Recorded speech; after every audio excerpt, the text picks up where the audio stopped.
Hello students, welcome to my YouTube channel extrinsic coaching. आज के video में हम बात करने वाले हैं about the recruitment of wireless PSI and technical operator, जो गुजरात में आया हुआ है। इसलिए हम गुजराती में बात करेंगे इस वीडियो में, क्योंकि गुजरात के लोगों को गुजराती सुनना ज़्यादा पसंद होता है।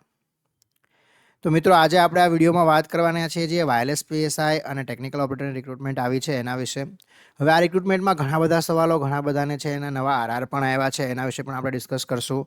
કોણ એલિજિબલ છે, કોણ એલિજિબલ નથી, આની તૈયારી કેવી રીતે કરાય, તૈયારી અત્યારથી કરવી જોઈએ કે નોટિફિકેશનની રાહ જોવી જોઈએ, આ વાયરલેસ પીએસઆઈમાં કેટલી રિક્રુટમેન્ટ ખરેખર આવવાની છે, આમાં પણ એક બહુ અગત્યની વાત છે જે હું તમને આ વિડીયોમાં કહીશ। તમે જો વિચારતા હોય કે 126 રિક્રુટમેન્ટ સંખ્યા છે તો 126 જે છે એ ઓપન આવશે, તો એના વિશે પણ આપણે આ વિડીયોમાં જે છે વાત કરશું।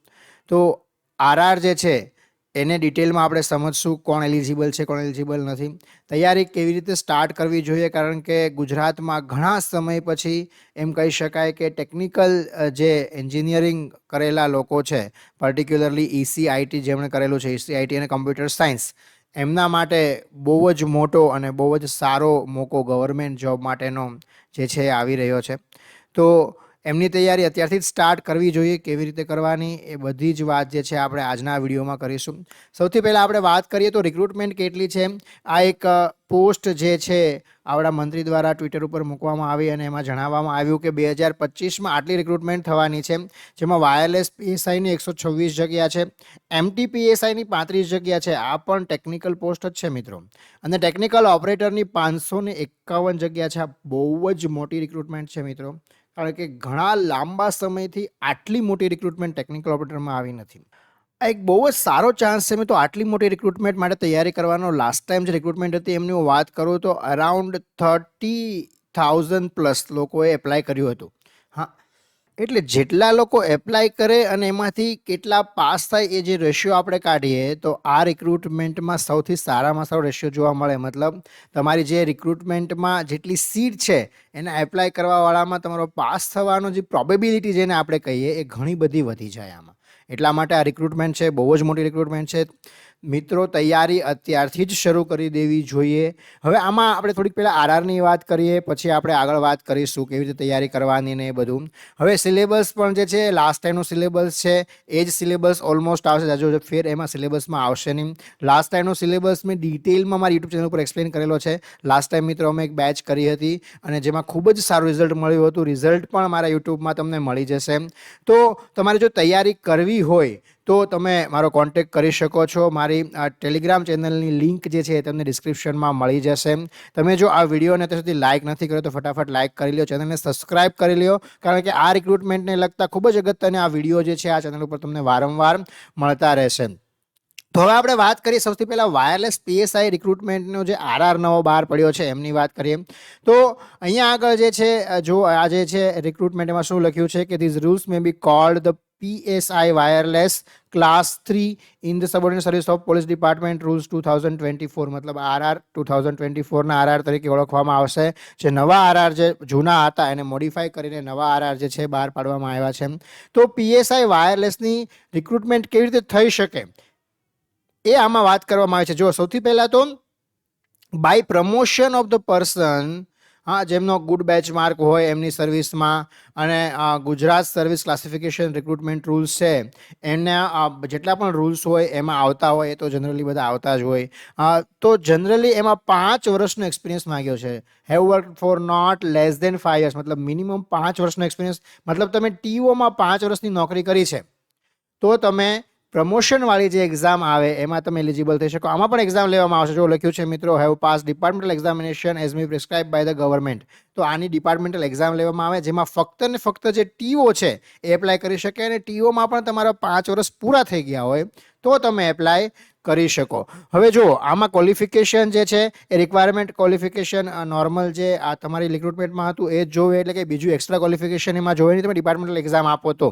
અને કોમ્પ્યુટરનું નોલેજ છે બેઝિકલી એ જોવે, તમે એન્જિનિયરિંગ કર્યું છે તો એ તો તમારા પાસે હોય જ, અને તમે એક્ઝામ પણ એની પાસ કરેલી હોય જૂની જે લેવાતી હતી એ તો તમે થોડોક એડવાન્ટેજ થાય। હવે જુઓ આમાં જે બીજી છે ટાઈપની રિક્રુટમેન્ટ છે on the basis of result of competitive examination held for the purpose, મતલબ પર્ટિક્યુલરલી જે રિક્રુટમેન્ટ બહાર પાડવામાં જેને કહેવાય ડાયરેક્ટ રિક્રુટમેન્ટ, જે કોમ્પિટિટિવ એક્ઝામિનેશન લેવામાં આવે અને એમાંથી પાસ થઈને લોકો આવી શકે. તો આવી રીતે બે રીતે તમે વાયરલેસ પીએસઆઈ બની શકો. હવે આમાં જો એક બહુ જ અગત્યની વાત છે જે આ પોઈન્ટ નંબર 3 છે, જેમાં લખ્યું છે the appointment by the promotion and on the basis of the result of competitive examination held for the purpose shall be made in the ratio of 1:1 respectively. આનો મતલબ મિત્રો એવો થાય કે જેટલા ડાયરેક્ટ રિક્રુટમેન્ટથી એ લોકો વાયરલેસ પીએસઆઈને લે છે તો એટલા જ એ લોકોએ ડિપાર્ટમેન્ટલ એક્ઝામથી પણ લેવા પડે. આનો મતલબ એવો થાય, મતલબ જો લાસ્ટ ટાઈમ તમને વાત કરું, ફોર એક્ઝામ્પલ હું તમને એક્ઝામ્પલ આપું છું કે 100 જગ્યા હતી વાયરલેસ પીએસઆઈની ડાયરેક્ટ રિક્રુટમેન્ટમાં, તો હવે 100 જગ્યાની રિક્રુટમેન્ટ એ લોકોએ પહેલાં ડિપાર્ટમેન્ટલ લેવી પડે અને પછી જે જગ્યા બીજી વધે એમના રિક્રુટમેન્ટમાં જે હોય એ ડાયરેક્ટ રિક્રુટમેન્ટમાં આવે. એટલે જો તમે વિચારતા હો કે વાયરલેસ પીએસઆઈની વેકેન્સી 125 છે તો આ 125 ઓપન રિક્રુટમેન્ટ મતલબ ડાયરેક્ટ રિક્રુટમેન્ટ માટે આવશે, તો કદાચ એવું ના બની શકે. આ મારું માનવું છે, મારા અનુભવ ઉપરથી. બની પણ શકે મિત્રો, ગવર્મેન્ટ શું ડિસાઇડ કરે છે એના ઉપર છે. પણ આ જે પોઈન્ટ છે આરઆરમાં, આનો મતલબ શું થાય એ મેં તમને બહુ ડિટેલમાં અને સારી રીતે સમજાવ્યો. એટલે જે લોકો ઓલરેડી ટીઓ છે એમના માટે બહુ જ સારો એડવાન્ટેજ છે એમ કહી શકાય, કારણ કે ડાયરેક્ટ રિક્રુટમેન્ટ થાય તો બધા એપ્લાય કરી શકે. જ્યારે ઓલરેડી ટીઓ છે, ડિપાર્ટમેન્ટ એક્ઝામ લેવાય તો એમાં જે પ્રોબેબિલિટી હોય, જે પાસ થવાનો રેશિયો હોય મિત્રો, એ ગ્રેટર દેન 90% જનરલી હોય છે. મતલબ ફોર એક્ઝામ્પલ 100 વેકેન્સી આવે તો એપ્લાય કરવાવાળા જ 125 જણા હોય. હા, તો મતલબ આરામથી એટલા પણ મળે તો સારું કહેવાય, કારણ કે ઘણાને શું હોય, પોતાની જગ્યા ન છોડવી હોય, પોતાના ઘર પાસે પોસ્ટિંગ મળ્યું હોય એનો છોડવું હોય, આવા ઘણા બધા ફેક્ટર્સ એમાં હોય. એટલે ઘણીવાર તો મેં એવું પણ જોયું છે કે 100 જગ્યા હોય એપ્લાય કરવાવાળા 90 જણા જ હોય, તો જેટલાએ એક્ઝામ આપી છે કટ ઓફ પાસ કરે એટલે પાસ થઈ જાય. ડિપાર્ટમેન્ટલ એક્ઝામમાં આવું હોય. એટલા માટે ખૂબ જ સારો મોકો મળે. જેમને ટીઓમાં મતલબ 5 વર્ષ થઈ ગયા હોવા જોઈએ એટલા ટીઓ પણ હોવા જોઈએ, ત્યારે એ વેકેન્સી પૂરી ભરાય. અને એમાં જે વેકેન્સી ખાલી રહે એ વેકેન્સીને પછી અગેન શું કરવામાં આવે, ઓપન રિક્રુટમેન્ટમાં ડાયવર્ટ કરવામાં આવે અને પછી એ ઓપન રિક્રુટમેન્ટ જે છે કરવામાં આવે મિત્રો. તો આ એક પોઈન્ટ છે, આ આરઆરમાં ખૂબ જ અગત્યનો પોઈન્ટ છે. હવે કોણ એલિજિબલ છે? હા, એ સૌથી પહેલાં અહીંયા વાત કરી છે not more than 35 years of age, મતલબ તમારી એજ 35 યર છે. ગુજરાત ગવર્મેન્ટમાં રૂલ ચાલે છે. કોને અપર એજ લિમિટમાં રિલેક્સેશન દેવામાં આવશે એ લખ્યું છે. ફોર એક્ઝામ્પલ તમારી એસસી, એસટી અને સોશિયલી એન્ડ એજ્યુકેશનલી બેકવર્ડ ક્લાસમાં તમે આવો છો, ઇકોનોમિકલી વીકર સેક્શનમાં તમે આવો છો તો તમને, અને એક છે વુમેન કેન્ડિડેટ્સ, હા, જે તમને રિલેક્સેશન દેવામાં આવે છે, એજમાં રિલેક્સેશન દેવામાં આવશે. અને further upper age limit may also relax for to extend for 3 years, મતલબ 3 વર્ષનો તમને એમાં પણ રિલેક્સેશન દેવામાં આવશે જો તમે ઓલરેડી ટેકનિકલ ઓપરેટર તરીકે જોબ કરો છો. તમે ઓલરેડી ટીઓમાં જોબ કરો છો તો તમને એજ રિલેક્સેશનમાં 3 વર્ષનો ફાયદો દેવામાં આવે. એવાય જો ટીઓમાં તમને બીજી વાત કરું, વાયરલેસ પીએસઆઈની ઓપન રિક્રુટમેન્ટ આવે અને તમે ઓલરેડી ટીઓ છો તો તમે ડાયરેક્ટ રિક્રુટમેન્ટમાં પણ એપ્લાય કરી શકો. હા, એમાં તમને જાજો એડવાન્ટેજ ના મળે. જનરલી ઘણી જગ્યાએ રૂલ એવો હોય કે એક ઇન્ક્રીમેન્ટ વધારે મળે. જો તમે ટીઓમાંથી વાયરલેસ પીએસઆઈ થઈ જાઓ તો વાયરલેસ પીએસઆઈનો જે બેઝિક હોય એ તમને એનો પગાર મળે જ, પણ એમાં એક ઇન્ક્રીમેન્ટ તમે ઓલરેડી ટીઓ હો તો વધારે મળે. જનરલી ગવર્મેન્ટ, સેન્ટ્રલ ગવર્મેન્ટમાં આવો રૂલ હોય છે. હવે આપણે વાત કરીએ એજ્યુકેશન ક્વોલિફિકેશનની, તો એ શું માંગ્યું છે? Possess a bachelor's degree in engineering, મતલબ બી અધરવાઇઝ બીટેક જોવે, ઓર ટેકનોલોજી, એનો મતલબ બી ઓર બીટેક જોવે. હવે આમાં વાયરલેસ પીએસઆઈમાં તો આમ પણ જે છે તમારા ડિપ્લોમાવાળા એલિજિબલ જ નથી. હા, સેમ કઈ બ્રાન્ચ છે જુઓ, electronics and communication, electronics and telecommunication, electronics engineering, IT, information technology, information and communication technology, ICT. આ લોકોને લાસ્ટ ટાઈમ એલિજિબલ નહોતા કર્યા મિત્રો. મારા ઘણા બધા સ્ટુડન્ટ આઈસીટીવાળા પાસ થયા હતા. હા, પણ એ લોકોને એલિજિબલ નહોતા કર્યા, ના પાડી દીધી. પછી લોકોએ કેસ કર્યો હતો અને અલ્ટિમેટલી લોકો કેસ જીતી પણ ગયા. અને આ વખતે જો એટલે સ્પેસિફિકલી લખ્યું છે કે આઈસીટીવાળા એલિજિબલ છે. કોમ્પ્યુટર એન્જિનિયરિંગ કર્યું હોય અને computer science minimum 4 year course. આ મિનિમમ 4 year કોર્સ છે ને, આ કોમ્પ્યુટર સાયન્સ માટે છે, ખાલી આના માટે જ લખ્યું છે. ઘણા લોકો એમ કહે છે કે ડિપ્લોમા 3, આમાં ડિપ્લોમાની કંઈ વાત જ નથી કરતો, ડિપ્લોમા તો આવે જ નહીં. Computer science minimum 4 year course, આનો મતલબ એવો થાય કે કોમ્પ્યુટર સાયન્સનો જે 4 વર્ષનો કોર્સ, મતલબ બેચલર્સ ઓફ એન્જિનિયરિંગ જે કરેલું હોય, બીઈ ઓર બીટેક મેં તમને કીધું એ હોય તો, કારણ કે કોમ્પ્યુટર સાયન્સ તમને ખબર છે 3 વર્ષનું પણ થાય, બીએસસી. હા, જે 3 વર્ષનું છે કોમ્પ્યુટર સાયન્સમાં બેચલર્સ જ કહેવાય, પણ એ બેચલર્સ ઓફ એન્જિનિયરિંગ 4 વર્ષનો કોર્સ ના ગણાય. એટલા માટે એ લોકો આમાં એલિજિબલ ના થાય. જેમણે બીએસસી કર્યું છે હા એ પણ જે છે આમાં એલિજિબલ ના થાય. જેમણે એન્જિનિયરિંગ કર્યું છે કોમ્પ્યુટર સાયન્સમાં એ જ લોકો આમાં એલિજિબલ થાય. એટલા માટે મિનિમમ 4 years કોર્સ એવું બ્રેકેટમાં સ્પેસિફાય કર્યું છે કે પછી પાછળથી લોકો જો છે એ કેસ ના કરે, તમારી રિક્રુટમેન્ટ અટકાવે નહીં. બરાબર. પછી આપણે વાત કરીએ next, possess basic knowledge of computer application is prescribe in Gujarat civil service classification recruitment. એ તો જનરલી બધા પાસે હોય જ. Possess adequate knowledge in Gujarati or Hindi or both, મતલબ ગુજરાતી અધરવાઇઝ હિન્દી બંનેનું નોલેજ હોવું જોઈએ એવું આમાં કહેવામાં આવ્યું છે. પણ તમને નોન ટેકનિકલનો જે પોર્શન હોય છે એમાં ગુજરાતી પૂછતા હોય છે, તો ઓલરેડી જે પ્રોપર ગુજરાતના છે એમને વધારે ફાયદો થાય. એટલા માટે જો આ વિડીયો પણ ગુજરાતીમાં બનાવી રહ્યો છું. તો તમને ઓલરેડી એડવાન્ટેજ છે. બહારના લોકો જે છે જ્યાં આવીને એપ્લાય કરે અને આ રિક્રુટમેન્ટમાં તમારે મતલબ ચાન્સ છે ઓછા કરી નાખે એવું આમાં ઓછું થાય. જેમ આ રેલવે વગેરે મતલબ જેમ સેન્ટ્રલ ગવર્મેન્ટ પીએસયુમાં હોય એવું આમાં ના હોય. બરાબર. આ જે છે સૌથી વધારે અગત્યની વાત હતી. હવે નીચેના જે રૂલ્સ છે તો જનરલ રૂલ્સ છે. તો ટીઓના રિક્રુટમેન્ટ રૂલ્સ જે છે એમાં પણ ઇનિશિયલી બધું સેમ જ લખેલું છે. જો તમે ટેકનિકલ ઓપરેટર ક્લાસ 3, આ પણ ક્લાસ 3ની જ પોસ્ટ છે, તો આમાં પણ તમે એપ્લાય કરી શકો છો. હા, એપોઇન્ટમેન્ટ જે છે એ તમારી કોમ્પિટિટિવ એક્ઝામિનેશન ઉપર જ થશે. મતલબ આમાં તો કન્ફર્મ છે કે જે તમારી 551 વેકેન્સી છે ડાયરેક્ટ રિક્રુટમેન્ટ જ આવવાની છે, કારણ કે આમાં કોઈ ડિપાર્ટમેન્ટલ એક્ઝામની કાંઈ વાત જ નથી. આમાં ફક્ત ને ફક્ત ડાયરેક્ટ રિક્રુટમેન્ટની જ વાત છે, મતલબ કોમ્પિટિટિવ એક્ઝામિનેશનની જ વાત છે. તો આની જે પોસ્ટ છે એ તમારી જેટલી પણ પોસ્ટ છે બધી જ ડાયરેક્ટ રિક્રુટમેન્ટથી ભરવામાં આવશે, એ કન્ફર્મ વાત છે. હવે આમાં કોણ એલિજિબલ થશે એની વાત કરી છે તો સેમ જે આપણે વાયરલેસ પીએસઆઈમાં જોયું એ સેમ વસ્તુ જ અહીંયા લખેલી છે કે 35 વર્ષથી વધારે એજ ના હોવી જોઈએ. SC ST, socially educationally backward classes છે કે ઇકોનોમિકલી વીકર સેક્શન છે તો એમને એડવાન્ટેજ થશે આ રિક્રુટમેન્ટમાં, એજ રિલેક્સેશન મળશે મતલબ. બરાબર.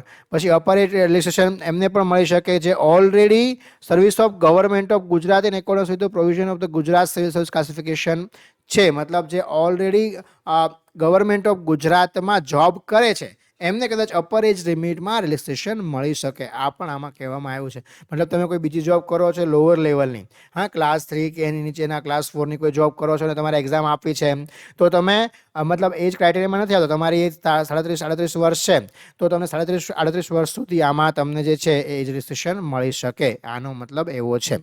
પછી આપણે વાત કરીએ તો આ જે છે સૌથી વધારે અગત્યનું, સૌથી વધારે લોકો આમાં કન્ફ્યુઝ છે કે લાસ્ટ ટાઈમ જે છે એ ડિપ્લોમાવાળાને એલાવ કર્યા હતા ડિપ્લોમા પ્લસ 2 વર્ષનું એક્સપિરિયન્સ એવું લખેલું હતું, જ્યારે આ વખતે એ ક્લોઝ આરઆરમાંથી હટાવી દીધો છે.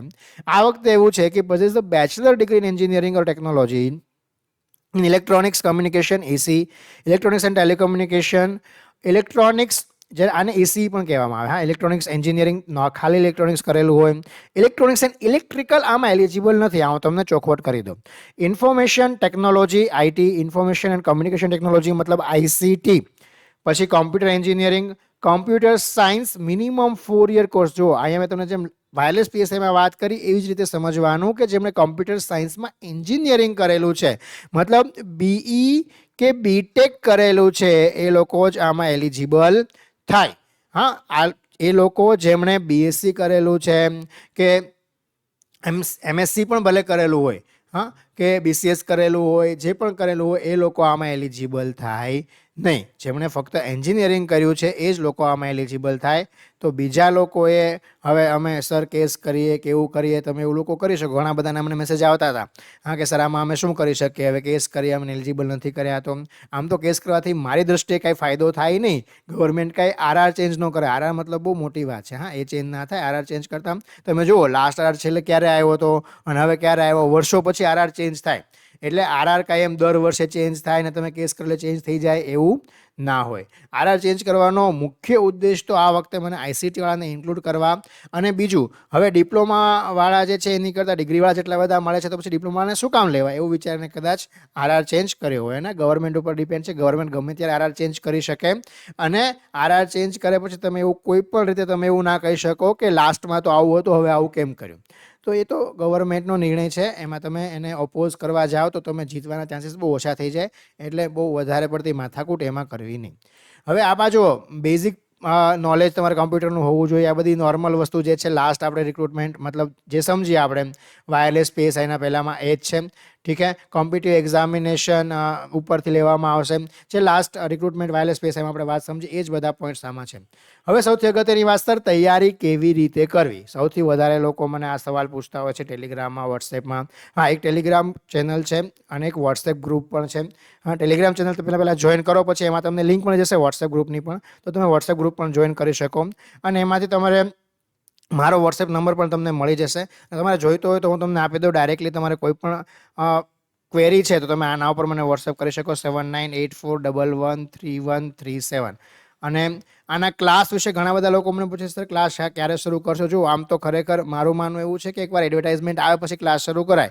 કારણ કે પછી કેવું થાય કે એડવર્ટાઇઝમેન્ટ આવે જ નહીં આપણે રાહ જોયા કરીએ, પછી તમે પૂછ્યા કરો દર મહિને સર ક્યારે આવશે. તો એ તો કોઈને ખબર ના હોય. હા, જો 3-4 મહિના પહેલા રિક્રુટમેન્ટ આવવાની છે એ મેં તમને વાત કરી હતી. કારણ કે મેં તમને જેમ કીધું એમ લાસ્ટ યરના મારા ઘણા બધા સ્ટુડન્ટ ઓલરેડી પીએસઆઈ અને ટીઓમાં જોબ કરે છે. હા, ઘણા બધા છે, એક બે નહીં, ઘણા બધા છે. અને એ લોકો જનરલી મારા કોન્ટેક્ટમાં પણ છે. તો એ લોકોએ મને વાત કરી હતી કે સર આ રિક્રુટમેન્ટ આવવાની છે. એટલે મને ખબર પડી કે આ રિક્રુટમેન્ટ આવવાની છે, એટલે મેં તમને કીધું કે આ રિક્રુટમેન્ટ આવવાની છે. બરાબર. તો હવે આ રિક્રુટમેન્ટનું નોટિફિકેશન પણ આવશે. આવી નથી ગયું. ઘણા લોકો એવું માને છે કે નોટિફિકેશન આવી ગયું કહેવાય. જો આરઆર એટલે નોટિફિકેશન ના કહેવાય. આરઆર જનરલી જે છે એ ઘણી જગ્યાએ એવું હોય કે દર વર્ષે ચેન્જ થાય, ઘણી જગ્યાએ ઘણા વર્ષે ચેન્જ થાય. તો આરઆર બહાર પડે એનો મતલબ નોટિફિકેશન નથી. પહેલાં તો આ વાત સમજી લો. હવે આ રિક્રુટમેન્ટ માટે તૈયારી કેવી રીતે કરવી? જો મિત્રો, જનરલી જ્યારે પૂર આવે ત્યારે પાળ બાંધવા ના બેસે. આપણે ગુજરાતીમાં બહુ સારી કહેવત છે. તો અત્યારેથી જ તૈયારી કરવી જોઈએ. એ વાત પણ સાચી છે. તમે અત્યારથી તૈયારી થોડીક શરૂ કરી દો મિત્રો. લાસ્ટ યરનો સિલેબસ જે છે એ પણ તમને મારી ટેલિગ્રામ ચેનલ ઉપર મળી જશે.